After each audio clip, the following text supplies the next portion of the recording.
Hi friends, இன்றைக்கி நம்ம சேனலில் சூப்பரான டேஸ்ட்டில் வெஜிடபிள் பிரியாணி மணக்க குக்கர்லேயே சாதம் குலையாமல் எப்படி பண்ணுறதுன்னு தான் பார்க்க போகிறோம். இப்போ நான் செய்கிறது மாதிரியே செஞ்சு கொடுங்க. வீட்டில் உள்ளவங்க எல்லாருமே ரொம்பவே ஆசையாக கேட்டு விரும்பி சாப்பிடுவாங்க. இப்போ இதை எப்படி செய்யலாங்கிறத வீடியோக்குள்ளே பார்க்கலாம். அதுக்கு ஃபஸ்ட்டு ஸ்டவ்வில் ஒரு குக்கர் எடுத்து வச்சுக்கோங்க. அதில் ஒரு 3லேருந்து 4 ஸ்பூன் அளவுக்கு எண்ணெய் சேர்த்துக்கோங்க. கூடவே 2 ஸ்பூன் அளவுக்கு நெய் சேர்த்துக்கோங்க. குக்கர் நல்லா சூடாகி நெய்யெல்லாம் உருகி வந்த உடனே 1/2 ஸ்பூன் அளவுக்கு சோம்பு, ஒரு பிரியாணி இலை, ஒரு 3-4 சின்ன துண்டு பட்டை, 2 நட்சத்திரப்பூ, 2 ஏலக்காய், 2 கிராம்பு. இப்போ நம்ம சேர்த்துருக்கிறது எல்லாமே நல்லா பொரிஞ்சு வரட்டும்.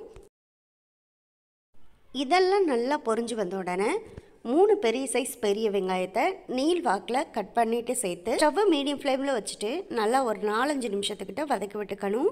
பிரியாணிக்கு நம்ம எப்போதுமே வெங்காயத்தை வதக்கும் போது நல்லா ஒரு கோல்டன் ப்ரௌன் கலரில் செவந்து வரணும். அது வரைக்கும் வதக்கி விட்டுக்கணும். பாருங்கள், இப்போ வெங்காயத்தை நல்லா ஒரு கோல்டன் கலரில் செவந்து வர்ற வரைக்கும் வதக்கியாச்சு. இந்த அளவுக்கு நல்லா வெங்காயத்தை வதக்கின பிறகு 2 பச்சை மிளகாயை லைட்டாக கீறிட்டு சேர்த்துக்கங்க. கூடவே 2 ஸ்பூன் அளவுக்கு இஞ்சி பூண்டு பேஸ்ட்டு சேர்த்துக்கங்க. இப்போ இந்த இஞ்சி பூண்டு பேஸ்ட்டோட பச்சை வாசனை போகிற அளவுக்கு நல்லா ஒரு 2 நிமிஷத்துக்கிட்ட வதக்கி விட்டுக்கலாம். இஞ்சி பூண்டு பேஸ்ட்டும் நல்லா வதங்கின பிறகு 2 மீடியம் சைஸ் தக்காளியை நல்லா நைஸாக கட் பண்ணிவிட்டு சேர்த்து அது கூட கொஞ்சம் கல் உப்பும் சேர்த்து இப்போ வதக்கி விட்டுக்கோங்க. தக்காளி நல்லா சாஃப்டாக வதங்கி வந்துடணும். அந்த அளவுக்கு வதக்கி விட்டுக்கணும். நம்ம இப்போ கல் உப்பு சேர்த்து வதக்குறதுனால தக்காளி சட்டுன்னு கொஞ்சம் நேரத்தில் நமக்கு வதங்கி வந்துடும். ஸ்டவ்வை லோ ஃப்ளேமுக்கும் மீடியம் ஃப்ளேமுக்கும் இடையில வச்சு ஒரு 2 நிமிஷம் மூடி போட்டு மூடி வைங்க. அதுக்குள்ளே தக்காளி நல்லா சாஃப்டாக வெந்து வந்துடும். இப்போ ஒரு 2-3 நிமிஷத்துக்கிட்ட ஆச்சு. மூடியை ஓப்பன் பண்ணி பார்க்கலாம். பாருங்கள், தக்காளி நல்லா எந்த அளவுக்கு சாஃப்டாக வதங்கி வந்திருக்குன்னு பாருங்கள்.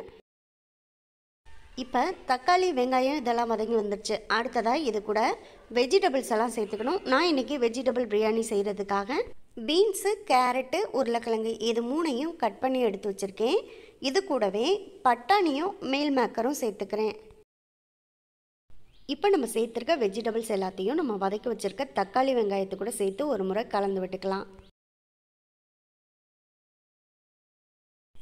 நல்லா எல்லா வெஜிடபிள்ஸையும் சேர்த்து இந்த அளவுக்கு கலந்து விட்டதுக்கப்புறமா ஒரு மூடி போட்டு மூடி வச்சு ஒரு 2-3 நிமிஷத்துக்கு வெயிட் பண்ணுங்கள்.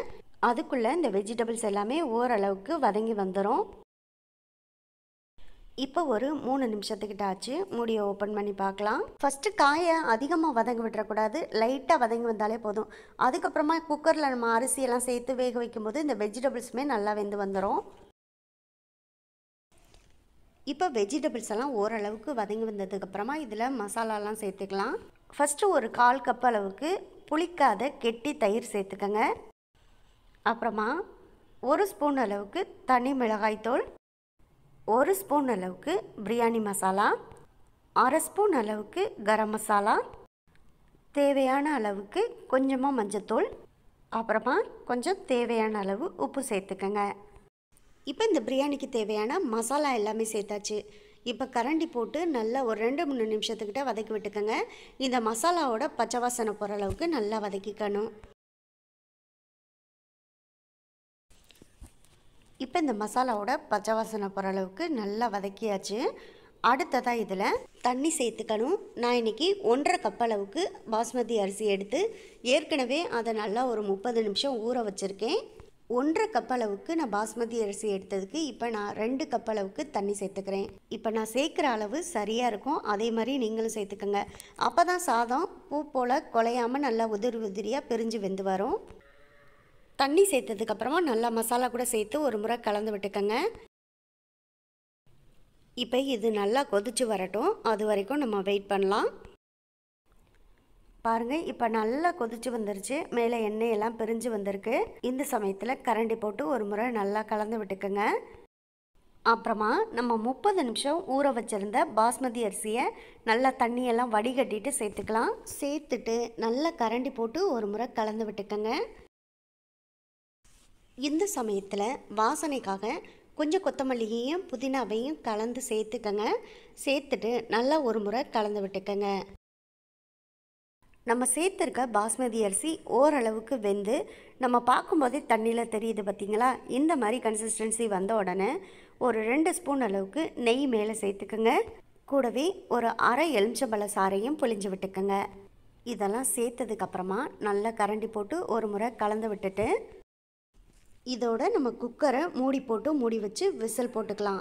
ஏற்கனவே பாஸ்மதி அரிசி பாதி வெந்து வந்துருச்சு. அதனால் ஒரு விசில் விட்ட உடனே நம்ம ஸ்டவ் ஆஃப் பண்ணிக்கலாம்.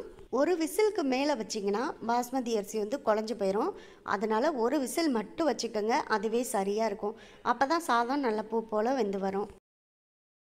இப்போ குக்கர் ஒரு விசில் விட்டு அதில் உள்ள ப்ரெஷர் எல்லாமே ரிலீஸ் ஆன பிறகு நம்ம குக்கரை ஓப்பன் பண்ணி பார்த்தோன்னா பாருங்கள், சாதம் எந்த அளவுக்கு சூப்பராக உதிரியாக வந்திருக்குன்னு உங்களுக்கு பார்க்கும்போதே தெரியும்.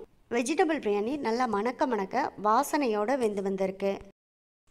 நீங்களும் இதே போல் ட்ரை பண்ணி பாருங்கள். ட்ரை பண்ணி பார்த்துட்டு எப்படி வந்துச்சுங்கிறத கமெண்ட் பாக்ஸில் சொல்லுங்கள். இந்த வீடியோ உங்களுக்கு பிடிச்சிருந்தா இந்த வீடியோவை லைக் பண்ணி நம்ம சேனலை சப்ஸ்கிரைப் பண்ணிக்கோங்க. சப்ஸ்கிரைப் பண்ணும்போது பக்கத்தில் உள்ள பெல் ஐக்கானை கிளிக் பண்ணி வச்சுட்டிங்கன்னா நான் போடக்கூடிய குக்கிங் வீடியோ எல்லாமே உடனுக்குடனே உங்களுக்கு சேரும்.